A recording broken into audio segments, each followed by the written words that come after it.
On parle d'alsacien dans nos pharmacies. Quand l'alsacien s'invite dans nos pharmacies, on est avec Jean-Luc Bury, que vous connaissez bien, sur le rendez-vous santé d'Alsace 20. Ça va, Jean-Luc? Ça va, Lionel, bonjour. Bonjour. Alors, c'est une vraie tradition de l'alsacien que vous avez. On le voit avec des affiches derrière. Pourquoi? Parce que c'est important de parler encore l'alsacien dans les pharmacies.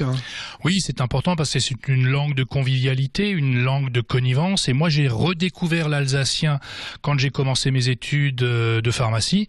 Parce que, évidemment, comme tous les gens de ma génération, j'ai été élevé en français parce qu'à l'époque, c'était chic de parler en français. C'était même interdit de parler en français. C'est l'après-guerre obligatoire. Voilà, tout à fait. Donc, j'ai été un petit peu sevré de cette langue-là. J'ai été obligé de m'y mettre parce que quand j'ai commencé la pharmacie, j'avais des clients qui ne parlaient pas le français. Et est-ce qu'aujourd'hui, on a encore des gens qui viennent dans les pharmacies, qui s'adressent qu'en alsacien?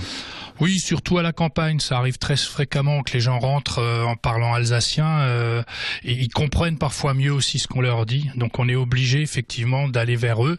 Et puis ils choisissent aussi parfois ceux qui viennent leur rendre service au comptoir. Et à l'époque, j'avais fait des cours d'alsacien justement adaptés à la pharmacie. C'est de là qu'est née un peu toute l'histoire de traduire toute une série de choses en alsacien, les BD que l'on voit là, mais aussi on avait créé un dictionnaire des mots en alsacien qu'on avait dans un premier temps édité par Pharmelia et ensuite qu'on a édité avec l'Olka. Alors la bonne idée, c'est ce que vous voyez là devant moi, c'est que vous avez c'est la même BD, sauf qu'il y en a une qui est totalement en alsacien, les textes de Beach.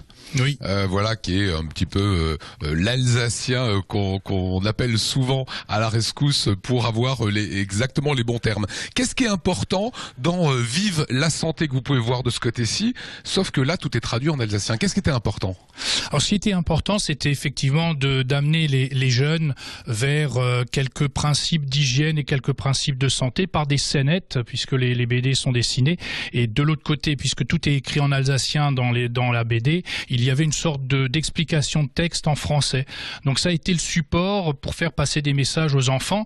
C'est d'ailleurs en fait, ce sont des extraits ou des compilations de ce qui existe dans notre journal Pharmelia qu'on édite tous les trimestres.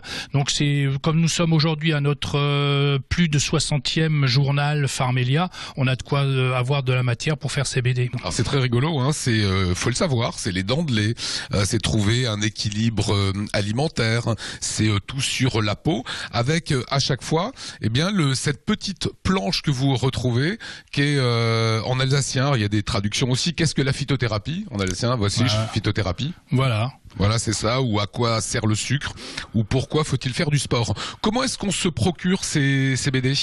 Alors on peut se les procurer dans les pharmacies, on peut aussi se les procurer en nous appelant ou en nous envoyant un mail sur notre site pharmelia.fr. Voilà, pour faire une vraie initiation à l'alsacien. Donc vous parlez bien maintenant l'alsacien?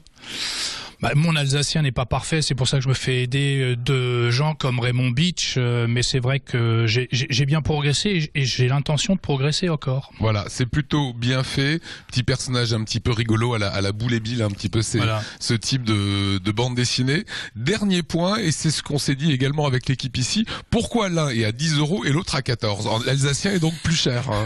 Non, je pense qu'on n'a pas vraiment fait très attention, c'est que la version alsacienne est sortie bien plus tard que la version française et je pense qu'on n'a pas adapté le prix de la version française parce que le but en fait n'est même pas de le vendre en tant que tel. Ça a été souvent apporté aux pharmaciens et beaucoup des pharmaciens l'ont acheté eux-mêmes pour l'offrir à quelques-uns de leurs clients. Voilà, l'équipe de Pharmelia, c'est Vive la santé, tout savoir sur la santé, c'est pédagogique, didactique. Merci beaucoup Jean-Luc. Merci Lionel, merci ça Alsace 20.